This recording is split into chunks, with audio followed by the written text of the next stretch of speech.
Well, welcome today to Krausz at St. Louis University, Associate Program Director of Emergency Medicine, and Jason Wagner at Washington University, Program Director. I'm talking with them today about the Senior Friendly Day we have coming up in November in St. Louis. The title of the day is Senior Friendly Emergency Care: What Doctors, Nurses, Hospital Administrators, and Ancillary Providers Need to Know. And I'm really grateful to you guys for allowing me to bring in some geriatric folks to really talk about these principles, and just wanted to throw out a few questions for you today as we prepare for November. Welcome, guys.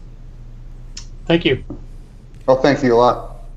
I'm really invested in geriatrics. This has been my passion since I started residency almost 20 years ago now. Wow. What is your perception of aging baby boomers' impact on both resident education and career challenges and opportunities for the contemporary emergency medicine trainee? Craig, you want to take that one first, or you want me to take it? Well, I can start. I can say that throughout the last 20 years that I've been working, it's almost 20 years, I think the amount of geriatrics that we see, even at our academic urban centers, has been pretty incredible. I think, and it's only going to increase. And I think from our residents' perspective, I think more training in geriatric emergency medicine, be able to address their special needs, is going to be a big function of their future. Yeah, Jason, you agree? Yeah, absolutely. I think we all have to look at this as a big part of the career that our residents, a big problem our residents will be facing throughout their career in emergency medicine. I think, to answer, I guess, another part of it and what's the impact of it, I think there are some negative impacts that we're seeing, and one of those is, I think, our answer to the increased volume, and that volume is just going to get worse as our baby boomers can continue to go towards the octogenarian age group. And that's we've created all of these solutions and workarounds to try to increase throughput in the emergency department. And if you dial things back 15 years ago when I started residency, and good news for me, I get to recert in 1 month, so I'm excited about that. Been there, done that. Yeah. So if you rewind the clock, then pretty much every single patient I picked up as a resident was completely undifferentiated. Nobody had labs ordered. Nobody had spoken to the patient. Nobody did anything. And now the majority of the patients that our residents pick up already have all of their labs ordered. And most of the time, the residents don't have to add anything to the workup. It's just done already. So they don't have to think about what they would get for the patient, because we're protocoling everything. And whether it's a nurse protocoling or a triage attending protocoling, there's already a template done for the patient that the resident has to then kind of look at. And instead of assessing this patient de novo, they have to look at the patient, and then they have to decide if what's already been done is right or wrong, and should I add or subtract from what they've done. And I think that it detracts a little bit from that undifferentiated patient education, but it makes our resident have to think about these patients in a different way. And I find that's a real big challenge for us, and it's a frustration for the residents. Yeah, and the bar has been raised a bit too, because the admitting services really expect these patients to arrive packaged, right? If the MRI of the whatever was not done, get it done in the ED and then send them up. And that's realizing that we've got 60 patients in the waiting room waiting to be seen. That expectation wasn't there. I was an internist. I was working up on the floor accepting those patients. That wasn't the expectation. That was our job, but not anymore. Yeah. Mm-hmm. So yeah, I think that's true, and especially at private hospitals now too. They're really focused on throughput, and the throughput is get things done as quickly as possible. So I completely agree with Jason that I think there are challenges to all this that are going on in the community as well. Yeah, and I think it's a model for what they're going to see when they get out of their residency, but I think from the training side, it makes things very difficult. Yeah, these geriatric patients are complex, and they're going to get ever more complex as well. So resident educators, I understand, face an ever-expanding list of curricular mandates. In 2008, Tess Hogan in Chicago assembled key constituents from CORD, EMRA, ACEP, SAM, AAMC, ABEM, American Geriatric Society, and the AMA to develop 26 core competencies that every emergency medicine residency graduate should be able to demonstrate. Elements of these core competencies have also been submitted to ABEM in-service exam. I wrote some of the questions in the concert exam, and they actually showed up on the concert exam when I took it 2 years ago, Jason, so I know that they're there. Has EM resident education fully embraced and adopted these core competencies? Jason? I think we answered that question earlier when Craig and I said, well, we don't really know what these core competencies are. Yeah, the listeners weren't on there then. We weren't taping yet. So, so Craig, So- can you repeat what you had said earlier about those core competencies? Well, I hadn't known that those core competencies were there. So Okay. now I will, Mic drop. I will go Interview back. So I will have to say that our residency program started in 2008. So those were just coming out when we were starting our residency. So maybe that's an excuse, or maybe it's not. I mean, looking over the competencies, I think we address many of them, but not all of them specifically in geriatrics. And I think that is a little bit of a shortcoming, but I don't know if that's too special to our program per se. I think that more information needs to be out there for the other programs as well. Jason? No, I'd just add to that frankly, the reason I know they existed is because of you and the fact that you were at my residency program. And had you not been here, I would have been in Craig's boat myself. And that said, I couldn't list a majority of them prior to taking a peek at them either. Yeah, and I understand there are so many mandates coming down from so many disparate parties, from toxicology and peds and trauma and medicine and cardiology and neurology. There's so many mandates for residency these days. I don't know how you can pack it all into a 3 or 4 year curriculum. So I understand that there's a lot of noise out there, and we've got to find out where the signal is that really improves future emergency medicine care. So ACEP, SAM, and AAEM have each developed geriatric emergency medicine special interest groups over the last 10 years. EMRA has also been discussing having a special interest group for this aging population. And that brings up two related questions that I wanted to put forth to you guys.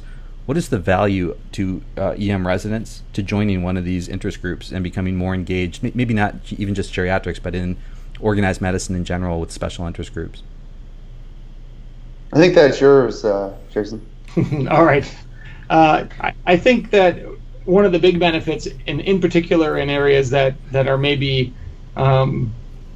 less sexy, for lack of a better term, such as geriatrics, is that residents learn that they will actually wield some influence early on. And if you look at things like the milestones, we had a resident member, Jonathan Height, that was a member through EMRA on the milestones, and he wrote some of the milestones that exist now to manage future residents while he was a resident. And I think that you gain an appreciation for the fact that resident input is valued, and it's treated on almost equal ground with the faculty that have been working 10 or 15 years when you have meaningful input.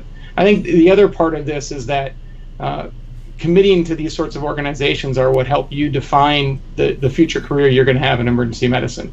And if you don't have input, then you're going to have somebody else telling you how your job's going to be done in the future. And I think as their development as a resident and as a future either academic or a community physician, you have to have your niche. And I think developing that niche and being in one of these specialized societies will really help you along in that regard. Yeah, the first meeting I went to as a resident in Pittsburgh was a SAEM geriatric interest group. And the first two people I saw there were Larry Lewis and Doug Miller from WashU and St. Louis University at that time. And I quickly realized the opportunity that I had to network with these people who I'd only been reading about in papers. They're right in front of me, talking to me, so I can ask them questions. And I think those opportunities don't really come out if you just stay in your little area, your own geographical niche. You got to reach out a little bit, and those opportunities are there at those interest groups. As past chair of the ACEP Geriatric Section and current president of the Academy of Geriatric Emergency Medicine, I'd be interested to know, what can our interest groups do to become more visible, more newsworthy, and value-added for EM residents everywhere? As program directors, what do you think we can do more proactively? Any ideas from either of you? Well, that to Craig. That's your. Well, I think, getting involved at the national level and not just doing it at your own local shop, I think is going to be part of that, making an impact. Whether it's doing it at EMRA, whether it's doing it at ACEP, or whether it's being a part of a national committee, I think getting your name out there and getting your input out there on a nationwide level is probably going to be one of the more important things for them to do to have an impact. Yeah, and I think especially groups like geriatrics right now, from a resident standpoint, you're competing with the sexy areas of interest like critical care and EMS and toxicology. They might consider themselves sexy, but the residents think they're sexy. And I think that's a challenge for geriatrics, especially when you consider how it's going to be a part of your everyday practice. You're going to be seeing high volumes of these patients, and being a part of the system that helps define ways to take care of them is really important. From the standpoint of the resident, one portion of this is always financial. And if you're looking at them to become a part of committees that meet at national meetings, you have to figure out ways for them to get to those meetings. And from our standpoint, we can help endorse our residents to go to these meetings to an extent. But whether there's some money to offer up from these groups to help pay for travel might be another option. Okay, yeah, that's a good thought. It's expensive to go to those meetings. So the three of us have recommended that resident and faculty attendees at the November event that we work through one or more modules of GeriEM.com. It's preparation in order to understand the multidisciplinary perspective and the geriatricized approach to caring for the older adult efficiently and cost effectively in today's busy ED.